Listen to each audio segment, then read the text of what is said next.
begins.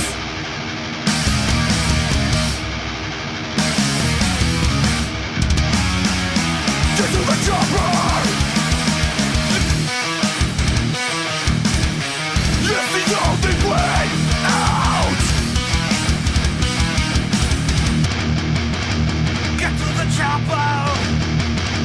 Get to the chopper. Get to the chopper. Get to the chopper. Get to the chopper.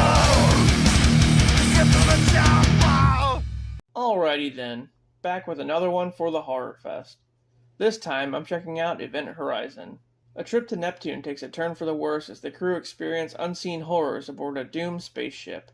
Let's get into it.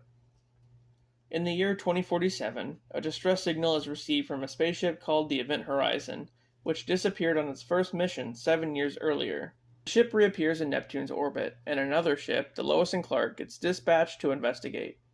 Anyway, so the crew, who's led by Captain Miller, gets joined by Dr. Weir, who originally designed the Event Horizon.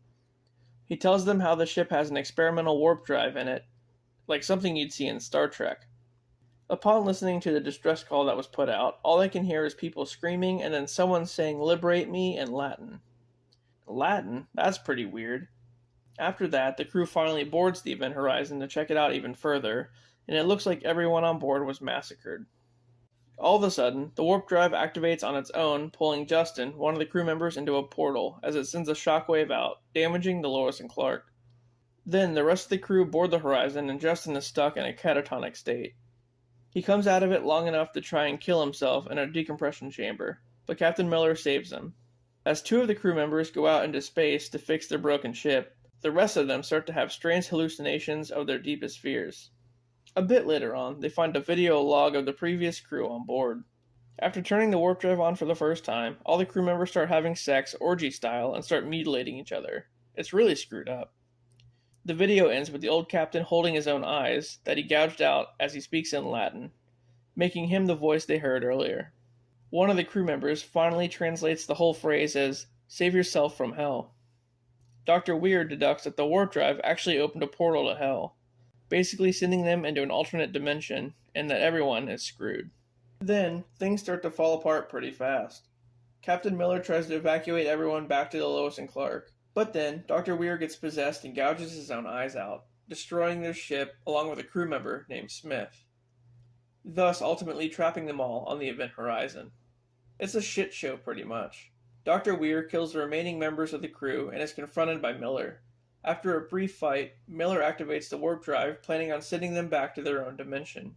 But, all of a sudden, Cooper, one of the crew members who was out in space this whole time, shows up and when Dr. Weir tries to shoot at him, shatters a window, pulling Weir into space.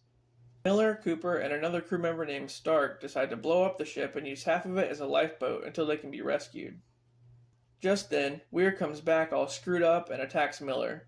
During the fight, Miller blows up the ship, killing himself and Weir. Then, the warp drive activates, pulling half the ship back into their regular dimension. 72 days later, a rescue party boards the ship and finds the survivors. And just then, Stark sees Weir posing as a rescuer and freaks out, only to realize that it's a hallucination. Or was it? The end. I remember this one from my childhood. It used to freak me out, and I was never able to finish the whole movie in one sitting. Sam Neill ripping his freaking eyes out, Lawrence Fishburne, and a bunch of other stuff. But yeah, in the future, I don't think warp drives will ever be a thing, but if they are, I doubt they'll open a portal to hell. I mean, right? See you tomorrow.